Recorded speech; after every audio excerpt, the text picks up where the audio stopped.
Adam Savage here, and I could not be more excited that the Ghostbusters are back. And as you might have guessed, I was back on set with them to embed in the production of Ghostbusters Frozen Empire in theaters March 22nd. In this exclusive video series, Tested takes you behind the scenes of the new film as the Spengler family returns to New York City to join familiar faces and face off against a terrifying new foe. From visits to the prop workshop to tours of the incredible fully realized sets, we will show you that behind the walls of the iconic firehouse aren't specters, but a talented team of set builders, special effects designers, and prop makers, all of them storytellers, working in concert to bring the next Ghostbusters adventure to the big screen. Let's dive in. Oh, wait. Whoa! Well, you just throw them around. That's one of the softs we made. It's a stunt pack. Oh my gosh.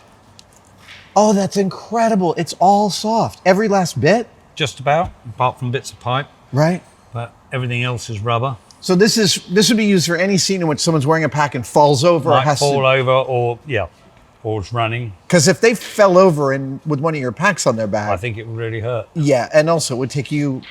there'd be a lot of time to reset. A lot of repair work, yeah. Now, like a good cooking show, we've got one of these underneath.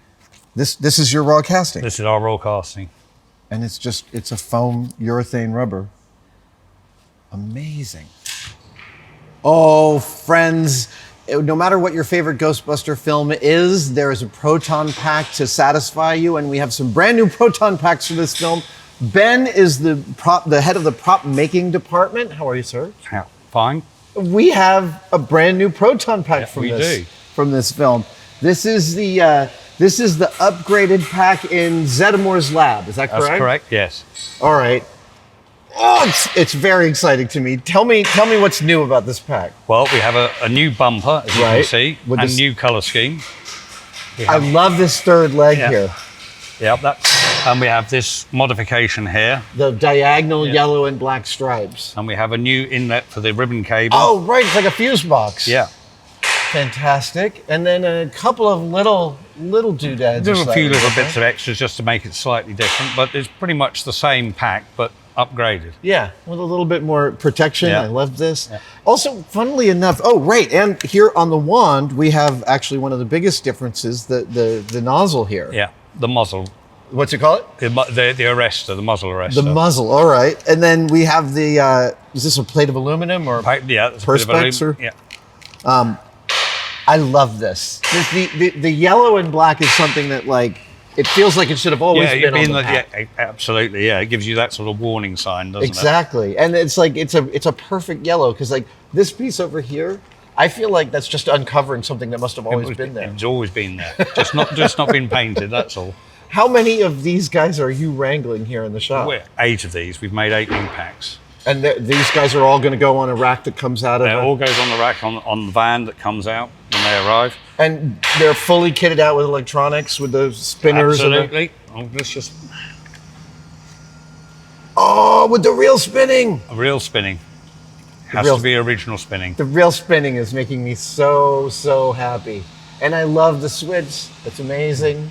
So every little light that's on here can be adjusted. The intensity of those, intensity of that, any of these lights can all be adjusted on DMX by the electricians on Practical Sparks. Amazing. So when they're looking at the frame, the director can say, I'd like this light to be a little dimmer, and they can tune down that light on this just pack. Turn it down a bit, yeah. Amazing. I mean, of course, you need that level. Nowadays you do, yes. But so they can control every single light on this remotely on all 8 packs? On all 8 packs. So is there just one person who that's their whole job is make that work? Make that work, yeah. But all of the wands are completely interchangeable with the packs. Well, really? So you can put new wands on old packs and vice versa? Well, no, we can swap any of these over on with any of each the packs. other. Yeah. Gotcha. Rather than having, because they always seemed a bit messy, that they were always attached. Yeah. So that detaches. That detaches. We switch it off first. Yeah. But that should. Oh, all right. A little 3-pin. Yeah. Oh, that's great. I love it that they're all interchangeable. But, we still track down the same... Right. Gas Gas mask hose. That's it. It's a nice positive grab. Yeah. What are the hidden pitfalls of like trying to make 8-packs that look the same but also a little bit worn out? The guys who did all this did most of the work on this. Yeah. You know, they just adapted to it and just got stuck straight into it. Yeah. You know, once you've made one pack, the first pack was the difficult one. Right. To be Getting fair. all the approvals out. Yeah, once we got the approvals, you know, once we got this designed and approved, that's easy. We just cast out another 7. Same with everything. The other modification is this. That's it. The iron arm comes all the way around. We made that a little bit more snug. Oh, right. So it's not sticking. It's sticking straight out. Yeah, this bends on all of my packs. Exactly. Yeah. Right. I love that you guys are solving that problem. Well, we just thought, you know, it's a new pack. We can do. It's supposed to be upgraded. Therefore, we can make it. Any little things that weren't quite right with the original packs, we could change slightly. So that's why we did that. Yeah. That's great. In universe and in actual universe. Yeah. Both are true. Oh man. But yeah, I think it took a long time to get the first one done. But after that, well, we had to do 2 first of all. But after we got the first 2 done, the other 6 were relatively easy. Just a matter of going through. We worked everything out by then. This mold with all 3 of these lobes has to be a bit of a bear to operate. It is a bit, but we managed it. We managed it. And am I right that you're actually also purchasing some of the parts here from Ghostbuster fan producers? We are, yes. We did buy a few bits to help us start off at the beginning. Their attention to detail is really lovely. It is. Some of it's really good. It's really good. Yeah, we managed to buy a base unit here, which I think really saved us a lot of time. Yeah. And the ones we produced were about 1.5 kilos lighter than the the Max factory ones that we bought. So you were quite able to heavy duty. So we saved a bit of weight. Yeah. So we put a little bit of weight on there. So it kind of swings and roundabouts. But once we got this sorted out. And these are done in a fiberglass? Yeah, fiberglass, yeah. Right. And then it's just a matter of sticking all the bits on. Lots and lots of little bits. But, yeah, it's a bit of a production line. Oh, Ben, is absolutely beautiful. Also, as I'm looking around, it looks like everyone's having a lot of fun. Everybody's having a great time. So Ben, I'm curious when the old pack comes in, the OG pack, it must feel both like, you know, something you've got to replicate, so you just got to roll up your sleeves, but it's also like this priceless artifact. It is like a priceless artifact. It's like actually touching an original Ghostbusters pack that, you know, we all remember from the 80s. Yeah. And actually then saying, you've got to make another 8 of these, but they've got to be slightly different. Slightly different. Yeah, slightly different makes good. Yeah. Were you able to take some parts and cast them, or there are molds of many of the pieces of these things? There are molds of some of the pieces. Obviously, some of these bits we could still purchase. Right. And then this we had to modify from the original one. Right. Some of these bits are scratch built to put on. And is that scratch built as an add-on? As an add-on. We did it because it was easier to do that than make a brand new fuselage, shell pack.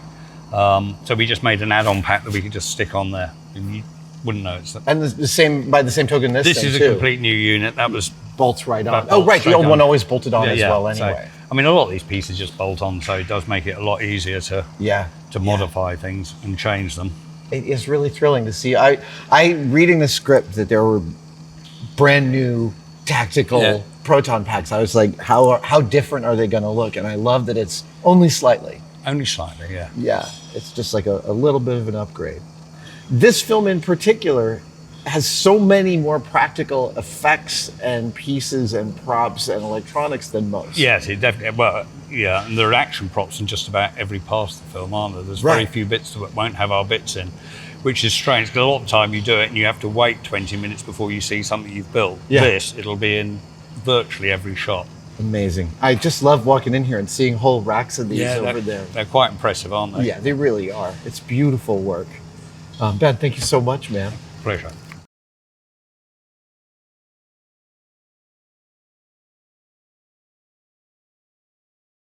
All right, I don't know why I haven't been paying close enough attention. It's probably because I'm just so astounded to be in the presence of one of these things. But the green bar that releases the front of the Neutrona one actually still does something. Watch this. Ah.